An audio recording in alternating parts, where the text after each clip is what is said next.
જય શ્રી કૃષ્ણ, જય માતાજી। કેમ છો બધા? મજામાં જશો। અને આપણે બનાવી હતી કોઠીબાની કાચરી। હમણાં વરસાદ પણ નડી ગયો જાજો એવો, અને ખરાબ પણ થઈ ગઈ છે, અને ઘણી ખરી સારી પણ થઈ છે। એમાંથી આપણે ઓર્ગેનિક બિયાર પણ તૈયાર કર્યું છે।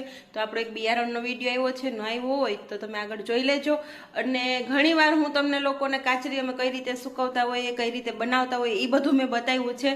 પણ મેં તમને ક્યારે સુકાઈ ગયા પછી કાચરી કેવી હોય છે અને તળાતા પછી પાછી કાચરી કેવી થાય છે એ નથી બતાવ્યું।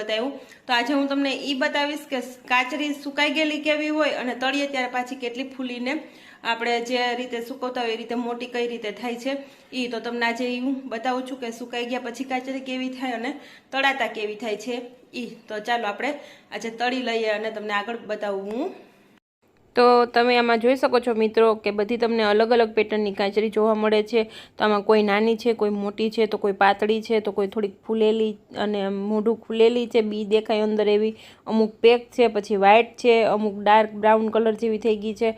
તો બધી પેટર્નની અલગ અલગ કાચરી આમાં બને છે। સુકાતા બધી અલગ અલગ સાઇઝમાં થઈ જાય છે। જો તમે આમ જોઈ જ શકો છો કે બધી કાચરી કેવી છે એ। તો આ જો મોટી કાચરી છે, તો આમાંથી અમે પછી એસોટિંગ કરીએ છીએ। માનો કે આ મોટી કાચરી છે તો એવી જ અમે બધી વીણી અને એક પેકેટની અંદર એક જ સરખી કાચરી અમે ભરીએ છીએ। એટલે કોઈ નાની ગમતી હોય, કોઈને ઝીણી ગમતી હોય, કોઈને મોટી ગમતી હોય, તો એ પ્રમાણે અલગ અલગ ભાવ હોય છે અને અલગ અલગ રીતે અમે લોકો આને પેકિંગ કરીએ છીએ। શક્ય હશે તો હું તમને ક્યારેક પેકિંગ કરીને પણ બતાવીશ। તો અમારી કાચરી એટલી પ્રખ્યાત છે કે આ કાચરી સગાવાલા મારફતે દેશ વિદેશમાં બધે 17 થી 18 દેશની અંદર જાય છે।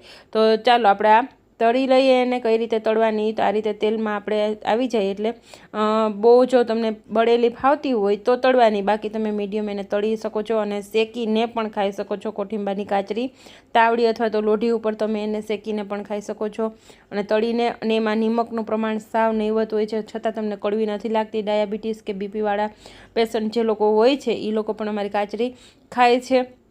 અને જો આ નાની હતી તો સાઇઝમાં અત્યારે ફૂલીને કેટલી મસ્ત મોટી બની ગઈ છે, બધી ડબલ થઈ ગઈ છે અને એકદમ પોચી રૂ જેવી બની છે। તો ચાલો આવી રીતના અમે કાચરીને બનાવીએ છીએ।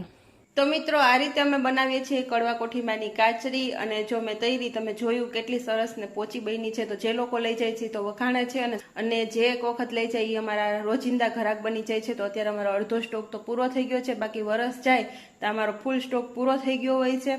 આ કાર્ય દાદાને એ ઘણા વર્ષો થયા કરે છે, તો એ લોકોને એકદમ પરફેક્ટ માપ આવી ગયું છે બનાવવાની અંદર, એટલા માટે। તો જો તમે લોકો મંગાવવા માંગતા હોય તો નીચે મેં નંબર મેન્શન કરેલા છે, એ નંબર ઉપર ફોન કરી અને તમે બધી માહિતી મેળવી શકો છો। તો ચાલો આજના બ્લોગમાં આટલું જ, મળીએ આપણે